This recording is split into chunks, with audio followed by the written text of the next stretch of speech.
नमस्कार दोस्तों, स्वागत है एक बार फिर से रोजगार समाचार में। काफ़ी लंबे टाइम बाद हम ये वीडियो अपलोड कर रहे हैं। आज की इस वीडियो में हम दोबारा से जानकारी दे रहे हैं यूपी पीईटी यानी प्रीलिमिनरी एलिजिबिलिटी टेस्ट के रिगार्डिंग। तो चलिए शुरू करते हैं, लेकिन आगे बढ़ने से पहले चैनल पर अगर पहली बार आए हैं तो चैनल को सब्सक्राइब कर लें और बेल आइकन को जरूर दबाएं।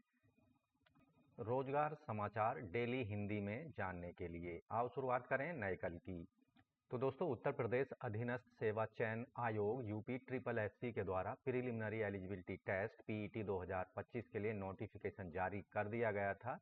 इन पदों पर या इस पीईटी के लिए जो कॉमन रिक्रूटमेंट एग्जामिनेशन है, उत्तर प्रदेश में विभिन्न विभागों के अंतर्गत आने वाली ग्रुप बी और सी के पदों पर रिक्रूटमेंट के लिए तो केवल ऑनलाइन मोड में ही आप आवेदन कर पाएंगे। इस वीडियो के दौरान eligibility criteria, age limit, fees, important dates, syllabus और एग्जाम स्कीम क्या होने वाली है, आपको विशेष रूप से जानकारी उपलब्ध होने वाली है।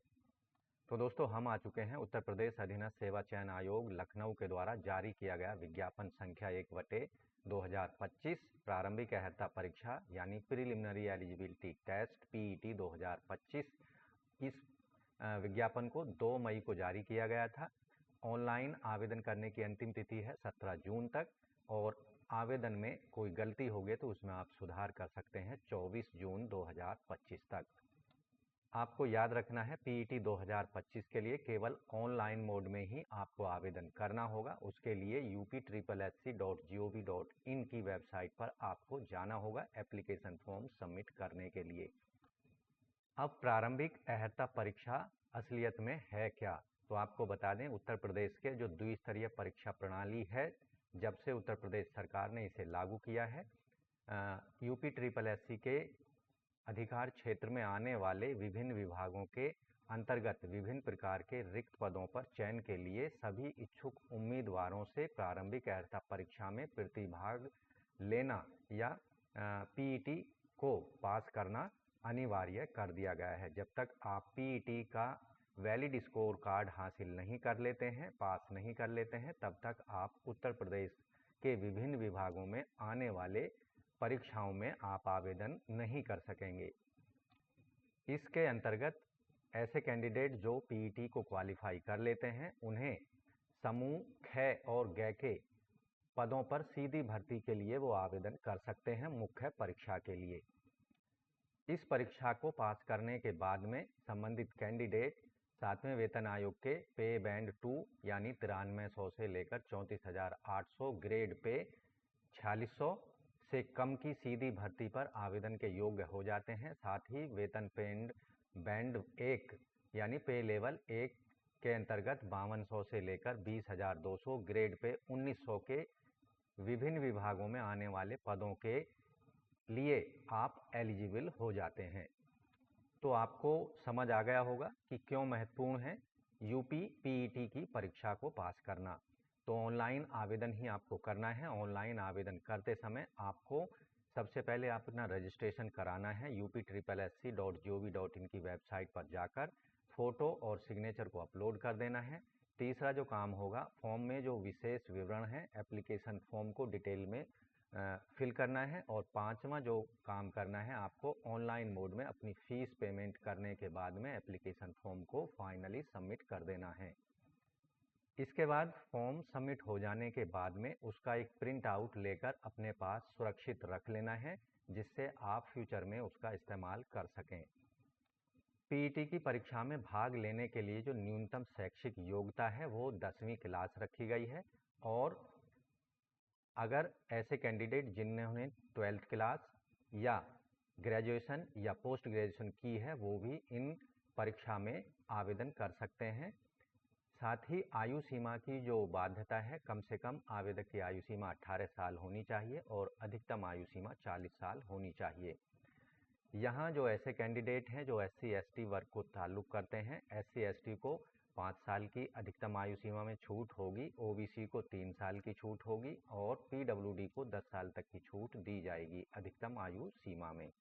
अब बताते हैं कि आपको रजिस्ट्रेशन में कौन कौन सी चीज़ों की ज़रूरत होगी। तो सबसे पहले आपके पास एक वैलिड मोबाइल नंबर होना चाहिए जो एक्टिव होना चाहिए, यानी चलता हुआ होना चाहिए, और आपके पास में एक ईमेल होना चाहिए, वह भी एक्टिव कंडीशन में होना चाहिए, आपके नाम से जो बना हुआ हो। रजिस्ट्रेशन में आपको अपना नाम, पिता पति का नाम, उत्तर प्रदेश का मूल निवासी होने से संबंधित डिटेल जानकारी, श्रेणी, जन्मतिथि, लिंग, वैवाहिक स्थिति, संपर्क, मोबाइल नंबर, ये सभी विवरण आपको देने होंगे, जिससे आपका रजिस्ट्रेशन सफलतापूर्वक हो सकेगा। याद रखना है, रजिस्ट्रेशन में दी गई जानकारी में संशोधन संभव नहीं हो पाएगा, इसलिए बड़ी ही सावधानी से रजिस्ट्रेशन में सभी जानकारियों को आपको देना है। साथ ही ऐसे कैंडिडेट जिन्होंने पहले कभी प्रारंभिक अर्हता परीक्षा जैसे 2021, 22, 23 में आवेदन किया है, तो वो भी परीक्षा का रजिस्ट्रेशन नंबर के आधार पर, यानी जो पहले परीक्षा रजिस्ट्रेशन कराए हैं उसके आधार पर आप पीईटी 2025 के लिए पंजीकरण करा सकते हैं।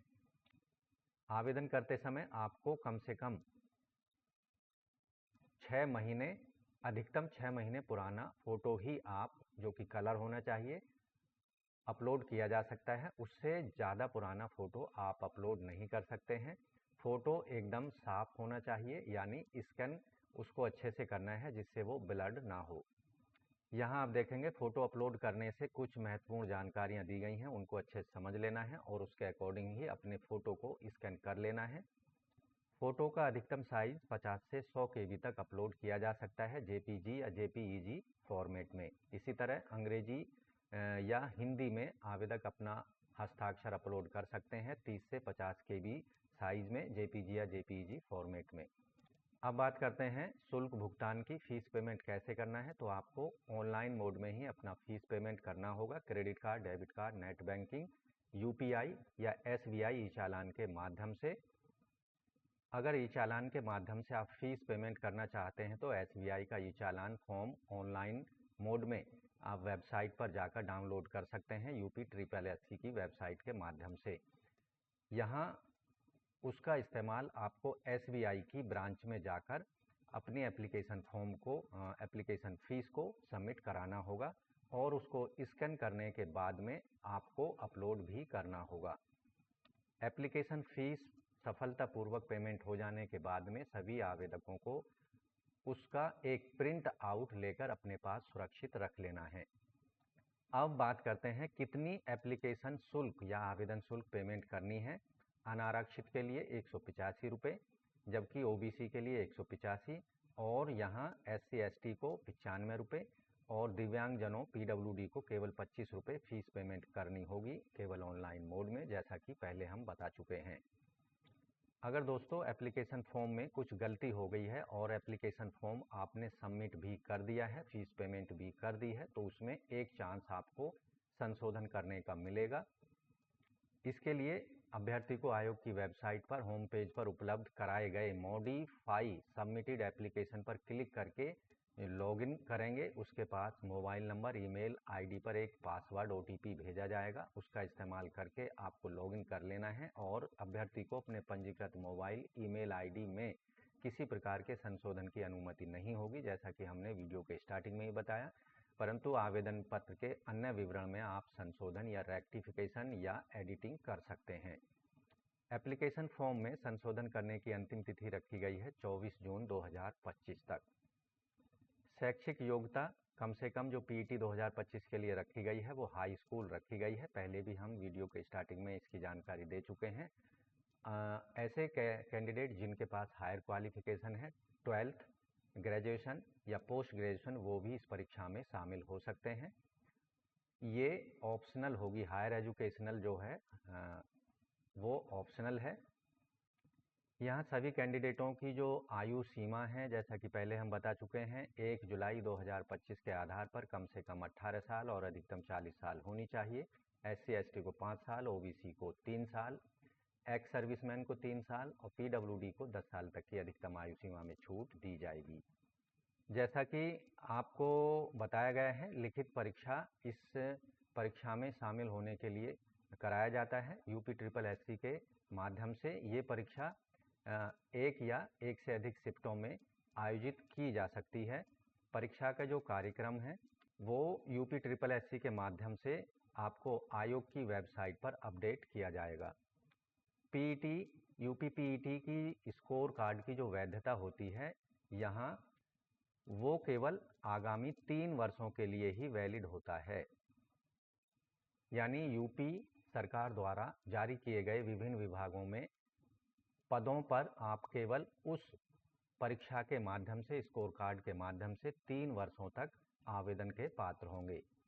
तो यह परीक्षा जो होगी पीईटी 2025 के लिए, इसके अंतर्गत 2 घंटे का समय दिया जाएगा और परीक्षा का जो कुल अंक होंगे 100 होंगे। 100 प्रश्न पूछे जाएंगे इस परीक्षा के अंतर्गत। भारतीय इतिहास पर, इंडियन हिस्ट्री पर 5 अंकों के प्रश्न पूछे जाएंगे। इसमें जो सिलेबस है भारतीय इतिहास का, सिंधु घाटी सभ्यता, वैदिक संस्कृति, बौद्ध धर्म, गौतम बुद्ध जीवनी और उनकी शिक्षाएं, जैन धर्म, महावीर जीवनी और शिक्षाएं, मौर्य वंश, सम्राट अशोक, गुप्त वंश, समुद्रगुप्त, चंद्रगुप्त द्वितीय, हर्षवर्धन, राजपूत काल, सल्तनत काल, मुगल साम्राज्य, मराठा, ब्रिटिश राज्य का अभ्युदय एवं प्रथम स्वतंत्रता संग्राम, ब्रिटिश राज का सामाजिक आर्थिक प्रभाव। इस जो सिलेबस है, इस सिलेबस पर 5 प्रश्न पूछे जाएंगे 5 अंकों के। भारतीय राष्ट्रीय आंदोलन, इंडियन नेशनल मूवमेंट पर 5 प्रश्न पूछे जाएंगे 5 अंकों के। राष्ट्रीय स्वाधीनता आंदोलन के प्रारंभिक वर्ष, स्वदेशी और सविनय अवज्ञा आंदोलन, महात्मा गांधी और अन्य नेताओं की भूमिका, क्रांतिकारी आंदोलन, उग्र राष्ट्रवाद का उदय, विधि संशोधन और ब्रिटिश इंडिया एक्ट 1935, भारत छोड़ो आंदोलन, आज़ाद हिंद फौज और नेताजी सुभाष चंद्र बोस पर ये प्रश्न आधारित हो सकते हैं। भूगोल जो होगा इस पर भी 5 प्रश्न पूछे जाएंगे 5 अंकों के। इसके अंतर्गत जो सिलेबस है भारत और विश्व का भौतिक भूगोल, इसमें नदियाँ, नदियों की घाटियाँ, भूजल संसाधन, पर्वत पहाड़ियाँ, हिमनद, मरुस्थल, शुष्क क्षेत्र, वन, खनिज संपदा संसाधन विशेषकर भारत के, भारत और विश्व का राजनीतिक भूगोल, जलवायु, मौसम, टाइम जोन, जनसांख्यिकी परिवर्तन और प्रवास पर आधारित प्रश्न होंगे। भारतीय अर्थव्यवस्था, इंडियन इकोनॉमी पर 5 प्रश्न पूछे जाएंगे 5 अंकों के। इसके अंतर्गत भारतीय अर्थव्यवस्था 1947 से 1991 तक पर, योजना आयोग और पंचवर्षीय योजनाएं, मिश्रित अर्थव्यवस्था का विकास, निजी एवं सार्वजनिक क्षेत्र, हरित क्रांति, दुग्ध विकास और ऑपरेशन फ्लड, बैंकों का राष्ट्रीयकरण और सुधारीकरण पर आधारित प्रश्न होंगे। वर्ष 1991 में आर्थिक सुधार, उसके बाद की अर्थव्यवस्था पर प्रश्न होंगे। 2014 के पश्चात आर्थिक सुधार, कृषि ढांचागत सुधार, श्रम सुधार, आर्थिक सुधार, जीएसटी पर आधारित भी प्रश्न होंगे। भारतीय संविधान, लोक प्रशासन, इस पर 5 प्रश्न होंगे। इसके अंतर्गत भारतीय संविधान की मुख्य विशेषताएं, राज्य नीति निर्देशक सिद्धांत, मौलिक अधिकार, कर्तव्य, संसदीय प्रणाली, संघीय प्रणाली, संघ एवं केंद्र शासित प्रदेश, केंद्र राज्य संबंध, न्यायिक ढांचा, सर्वोच्च न्यायालय, उच्च न्यायालय, जिला प्रशासन, स्थानीय निकाय और पंचायती राज संस्थाओं पर आधारित प्रश्न होंगे। सामान्य विज्ञान, जनरल साइंस, इसके अंतर्गत प्रारंभिक भौतिक, रसायन, जीव विज्ञान पर आधारित 5 प्रश्न पूछे जाएंगे। प्रारंभिक गणित, इसके अंतर्गत पूर्ण संख्या, भिन्न दशमलव, प्रतिशतता, साधारण अंकगणितीय समीकरण, वर्गमूल और वर्ग, घातांक एवं घात, औसत पर आधारित 5 प्रश्न पूछे जाएंगे। सामान्य हिंदी में भी 5 प्रश्न होंगे। संधि, विलोम शब्द, पर्यायवाची वाक्यांशों के लिए एक शब्द, लिंग, समश्रुत भिन्नार्थक शब्द, मुहावरे, लोकोक्तियाँ, सामान्य अशुद्धियाँ, लेखक और उनके रचनाएं, गद्य और पद्य दोनों पर आधारित 5 प्रश्न पूछे जाएंगे। सामान्य अंग्रेजी, इसमें अंग्रेजी व्याकरण और अपठित गद्यांश पर आधारित प्रश्न होंगे 5। तर्क और तर्क शक्ति, लॉजिक और रीजनिंग पर, वृहत एवं लघु, क्रम, रैंकिंग, संबंध, समूह के भिन्न अलग अलग करना, कैलेंडर और घड़ी, कारण और प्रभाव, कोडिंग डिकोडिंग, संख्या और अक्षर पर आधारित, निगमनात्मक तर्क, कथन, विश्लेषण और निर्णय पर आधारित 5 प्रश्न होंगे। समसामयिक करंट अफेयर्स पर, भारतीय और वैश्विक करंट अफेयर्स पर रिलेटेड जो जनरल नॉलेज है उस पर 10 प्रश्न पूछे जाएंगे 10 मार्क्स के। सामान्य जागरूकता, जनरल अवेयरनेस के अंतर्गत भारत के पड़ोसी देश, राजधानी मुद्रा, भारत के राज्य केंद्र शासित प्रदेश, भारतीय संसद, राज्यसभा, लोकसभा, विधानसभा, विधान परिषद, राष्ट्रीय अंतर्राष्ट्रीय दिवस, विश्व संगठन, उनके प्रमुख मुख्यालय, भारतीय पर्यटन स्थल, भारत की कला संस्कृति, भारत और विश्व के खेल, इस पर 10 प्रश्न पूछे जाएंगे। इसके साथ ही भारतीय अनुसंधान संगठन, प्रसिद्ध पुस्तकें और उनके लेखक, पुरस्कार और विजेता, जलवायु परिवर्तन और पर्यावरण, अपठित हिंदी गद्यांश का विवेचन, विश्लेषण, इस पर 2 गद्यांश होंगे, 10 अंकों के 5-5 प्रश्न पूछे जाएंगे हर गद्यांश पर। ग्राफ की व्याख्या और विश्लेषण, 2 ग्राफ दिए जाएंगे और हर ग्राफ पर 5 प्रश्न होंगे 10 अंकों के। तालिका की व्याख्या और विश्लेषण, 2 तालिकाएं दी जाएंगी, हर तालिका पर 5-5 प्रश्न पूछे जाएंगे 10 अंकों के। तो यहाँ आपको बता दें, ये सभी जो प्रश्न होंगे इनका डिफ़िकल्टी लेवल एनसीईआरटी की पुस्तकों के आधार पर 10वीं और 12वीं के लेवल का होगा। सभी प्रश्न बहुविकल्पीय होंगे, एक प्रश्न के 4 विकल्प दिए होंगे, जो आपको सही लगता है उसको सेलेक्ट करना होगा। गलत आंसर देने पर यहाँ पर नेगेटिव मार्किंग की जाएगी और एक गलत आंसर अगर आप देते हैं तो उसके लिए 1/4 मार्क्स आपके काट लिए जाएंगे। तो इस तरह से दोस्तों उत्तर प्रदेश अधीनस्थ सेवा चयन आयोग के द्वारा जारी किए गए पीईटी 2025, जिसे प्रीलिमिनरी एलिजिबिलिटी टेस्ट कहा जाता है, आप केवल ऑनलाइन मोड में 17 जून 2025 तक अप्लाई कर सकते हैं। तो दोस्तों इस वीडियो के अंतर्गत यूपी पीईटी 2025 से संबंधित हमने अधिकतम जानकारी यहाँ उपलब्ध कराई है। आशा करते हैं ये जानकारी आपको अच्छे से समझ आ गई होगी, इसलिए वीडियो को एक लाइक ज़रूर करें, अपने दोस्तों में शेयर कर सकते हैं। चैनल पर अगर पहली बार आए हैं तो चैनल को सब्सक्राइब करना ना भूलें, साथ ही बेल आइकन को जरूर दबाएं, जिससे आने वाले लेटेस्ट रोजगार समाचार आपको रोजाना मिलते रहेंगे।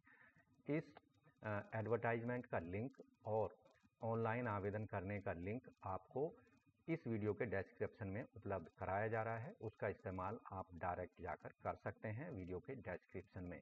साथ ही इस फॉर्म को कैसे आवेदन करना है, कैसे कंप्लीट रूप में भरना है, कैसे फीस पेमेंट करनी है, ये हम नेक्स्ट वीडियो में इस वीडियो के जस्ट बाद अपलोड होने वाली वीडियो में आपको उपलब्ध करा रहे हैं। उस वीडियो को आप जरूर देखें, साथ ही चैनल को जरूर सब्सक्राइब कर लें, जिससे आने वाली वीडियो का आपको नोटिफिकेशन मिल सकेगा। तो मिलते हैं नई वीडियो में, तब तक के लिए धन्यवाद। आपका दिन शुभ हो।